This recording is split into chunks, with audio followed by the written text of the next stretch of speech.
This is Julio's Corner, my corner of the internet where I talk about whatever is on my mind. I'll mostly talk about stuff I've watched, read, or listened to, but sometimes I may ramble on about the news or politics or society at large. This episode is being recorded on Sunday, December 14th, 2025. And welcome back to the show. A lot has happened. Well, not a lot, but a week has gone by that I did not record. And the reason why I did not record last weekend, which I guess would be December 7th, is that my apartment flooded. To be more specific, the apartment next door flooded. And the water from that apartment creeped into mine. So I spent a good portion of my morning after arriving, coming back from work.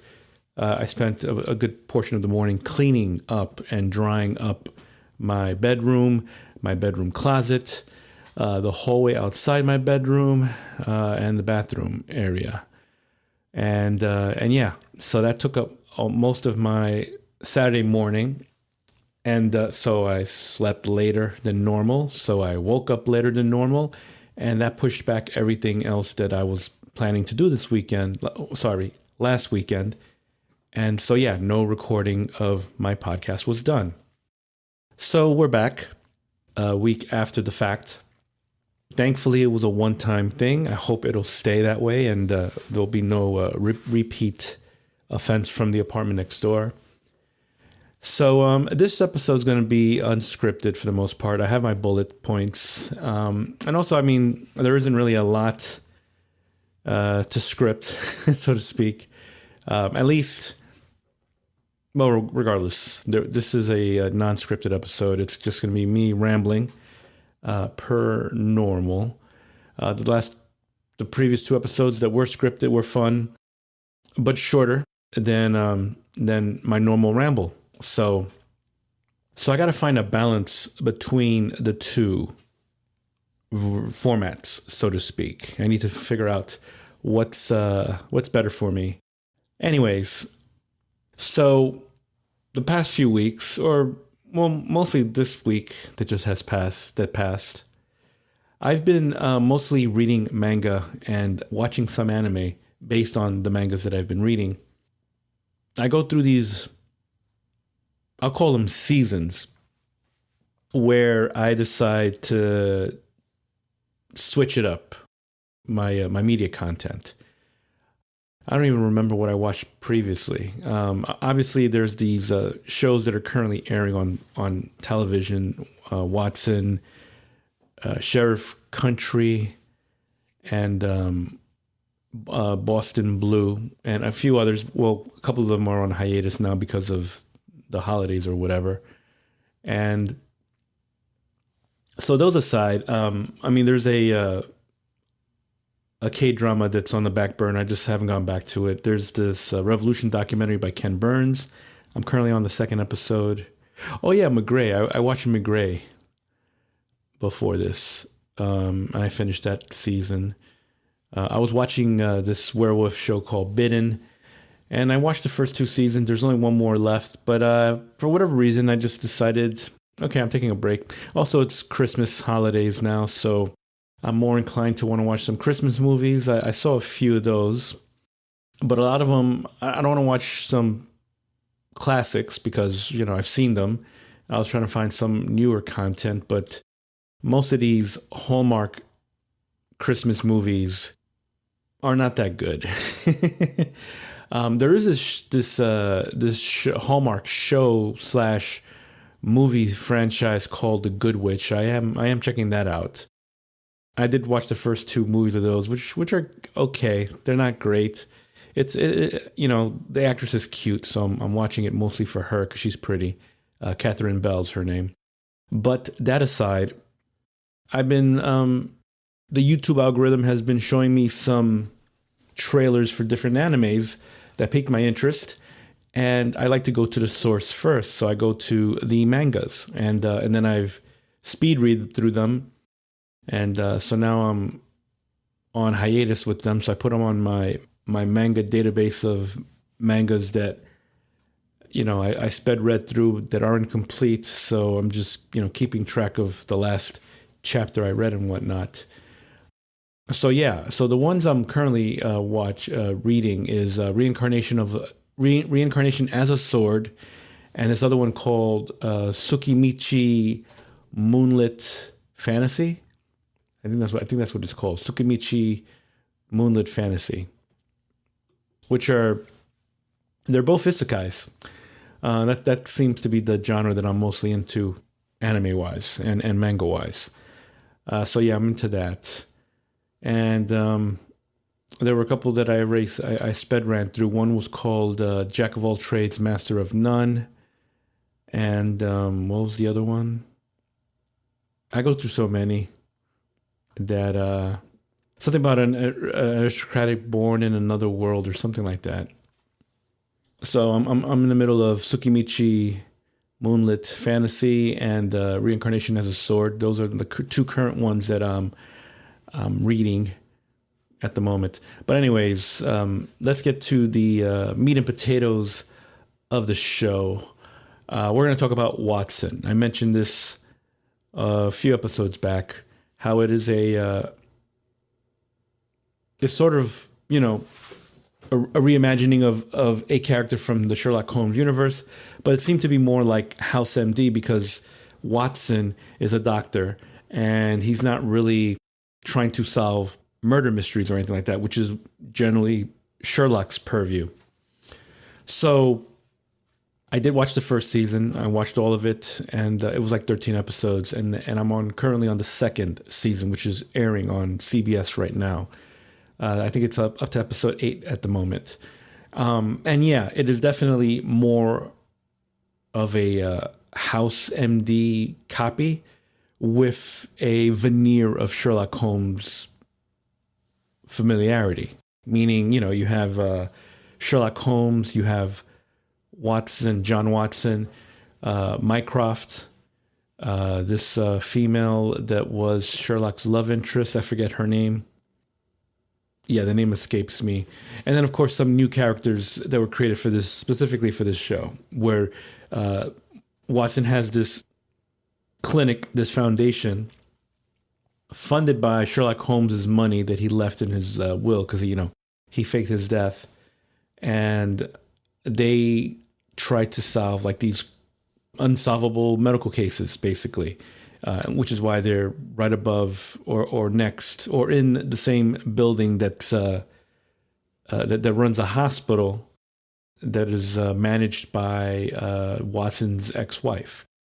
And the characters' names escape me at the moment, but they're all like psychologically damaged in some way, which is why Watson handpicked these people, because on top of trying to solve these cases, at least as the first season goes, the way the colleagues are reading it, they're also part of an experiment of Watson just studying them in their controlled environment, so to speak.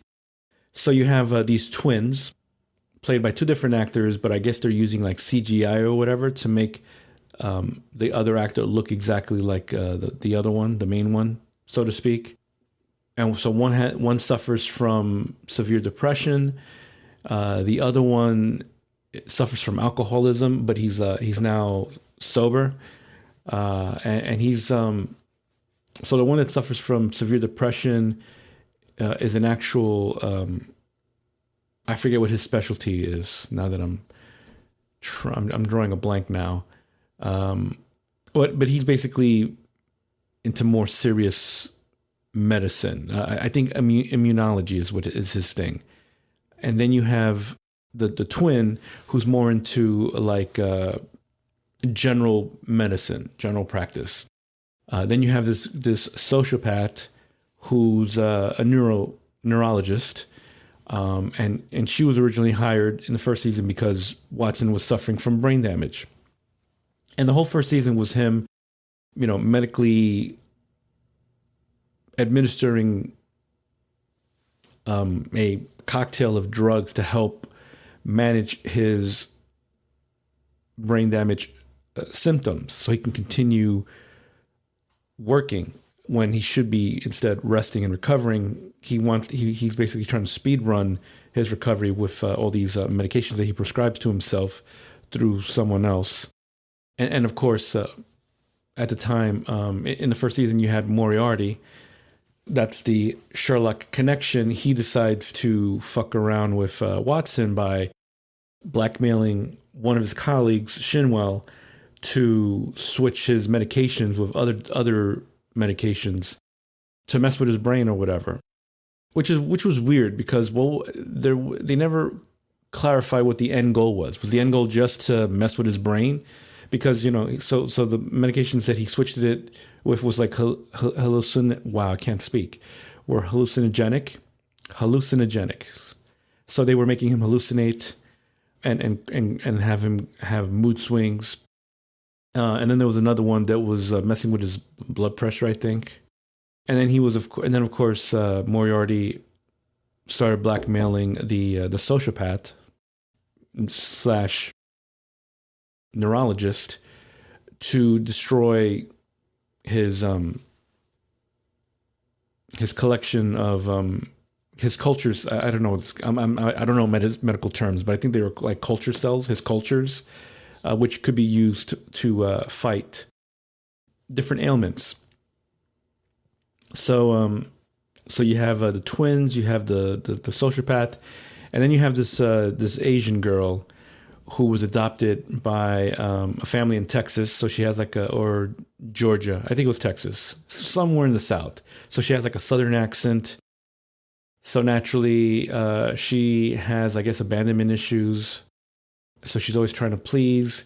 She's also, I think she was also in immunology. I'm so bad with medical terms. Immunology, I think that's how you say it. Immunity. She fights.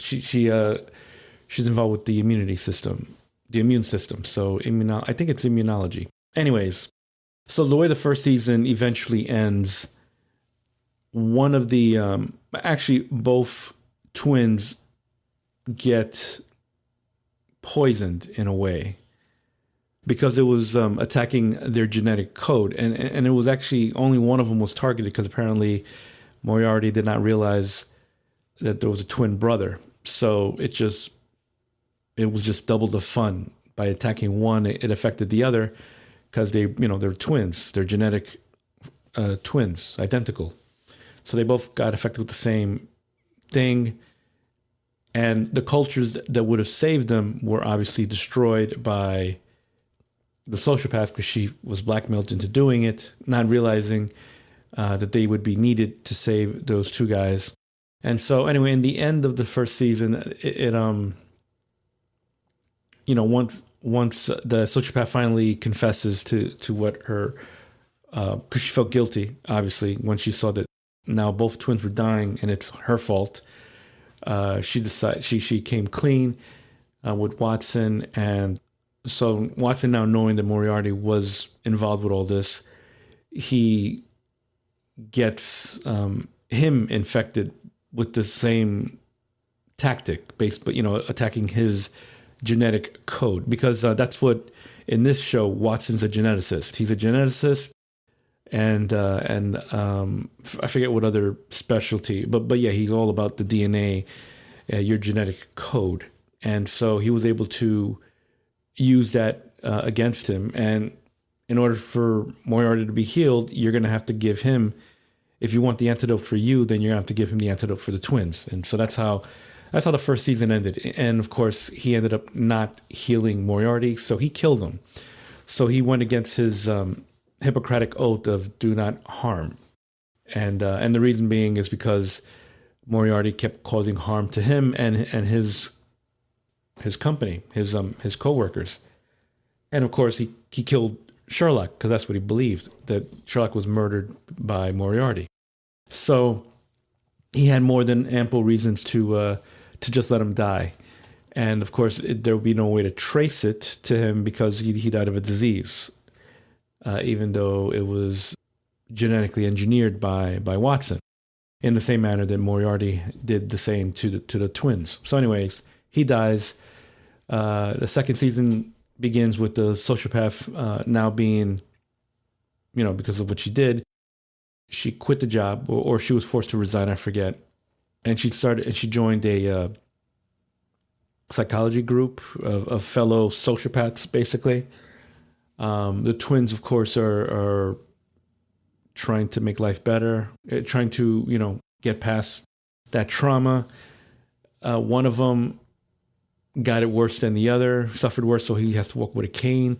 But he got involved with that Asian girl because they were kind of showing that relationship build up in the first season. So now in the second season, they're happy. They're a happy couple, and the second season is for the most part outside of the Sherlock verse, because they got rid of Moriarty.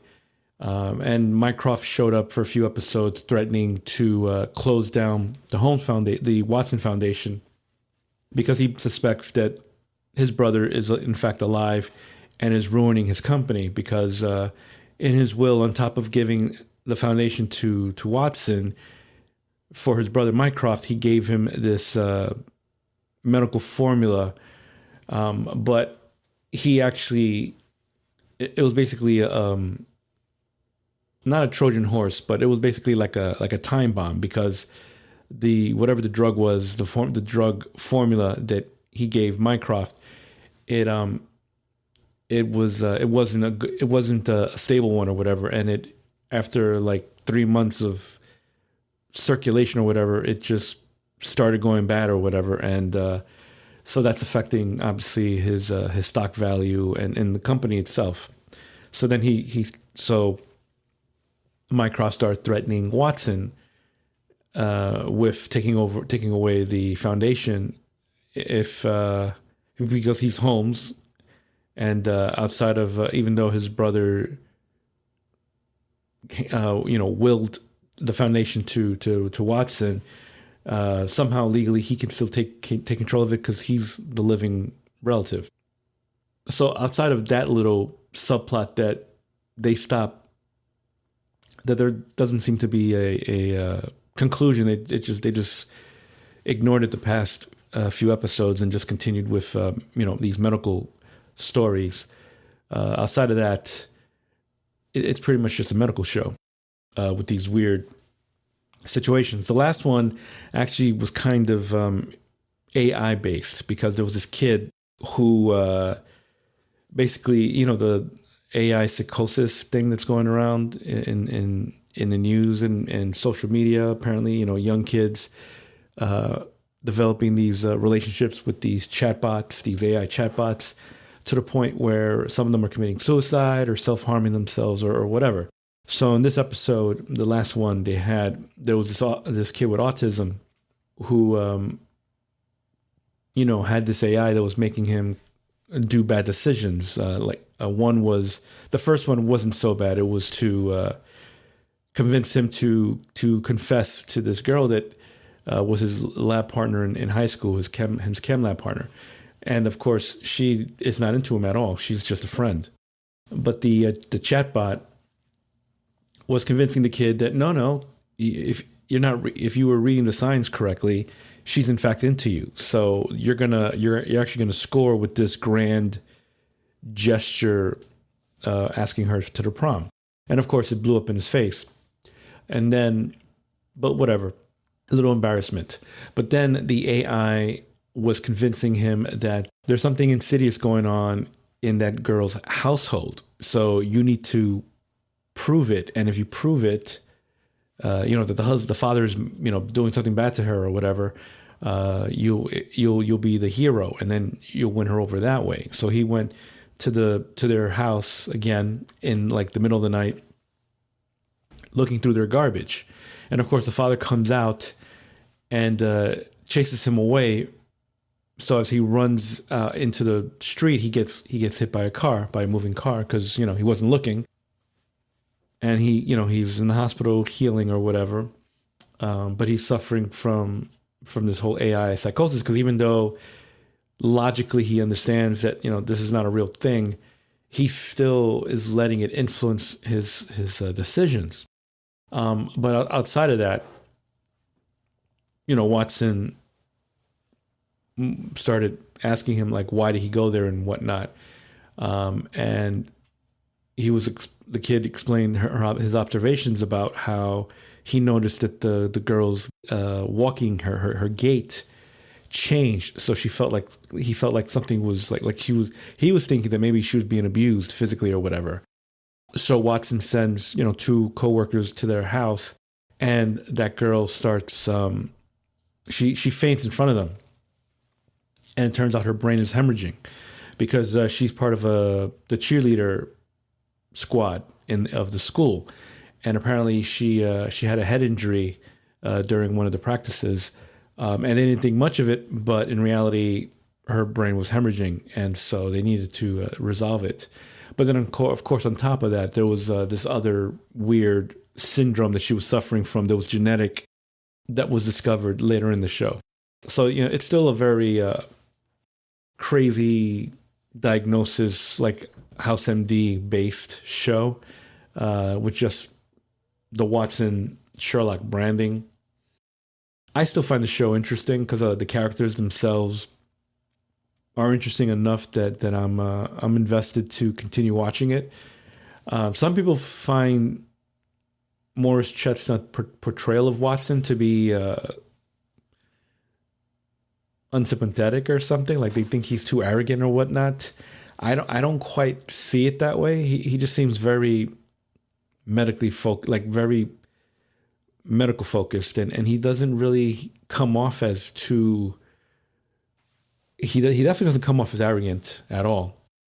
There are times where he does seem more. What am I looking for? How am I to describe it? Not sympathetic, but more interested in the issue itself, the medical issue itself, and because of that, he doesn't really, his social skills aren't as good as a normal person, so to speak. So outside of that, the characters are interesting enough. So I'm still watching it for that reason. But I don't know where the show is going. Like, it doesn't really, because this is definitely one of those shows it's mostly episodic. There's no real subplots happening in the background as much as the first season. The first season definitely was a little more. There was a overreaching story arc because of the whole Moriarty character influencing people. Shinwell messing with his medication, and then forcing that other girl to destroy his cultures, and then then the big finale in the end of that first season. This season, like I said, they started with the whole Mycroft thing. Well, first they brought back Sherlock, which was an interesting surprise, and then having 2 episodes with him, reminiscing of old times, and Sherlock catching up with what Watson's been doing with the Foundation, and of course sabotaging his brother Mycroft. But then he disappears, and then Mycroft enters the fray. So basically threatened Watson, and then he basically tells him flat out, if you don't admit that Sherlock is alive and tell me where he is, I will shut down the Foundation. But if you tell me what I want to hear, I'll be hands off and leave you to your devices. But then after that episode, he just hasn't been around for like the last 2 or 3, and it seems that Watson has control of his Foundation again. He's able to do whatever he wants. So I guess that's implying that he did, in fact, admit to Mycroft that yes, Sherlock is alive. But he wouldn't know where he is because Sherlock just said, "I'm not going to tell you where I am. I'm just going to go," and he did. So I don't know about that. But regardless, I'm still interested enough to continue watching it. It's interesting enough, the episodes, even though I don't know where it's going. It's definitely not the most quality of writing, but the characters are interesting enough to keep me going. And I guess even without a script, I can do a short episode. And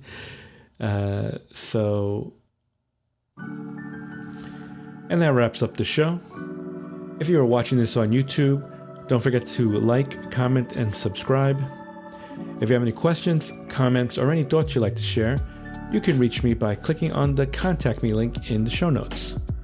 If you're feeling extra generous, you can send some money my way by clicking on the Donate link.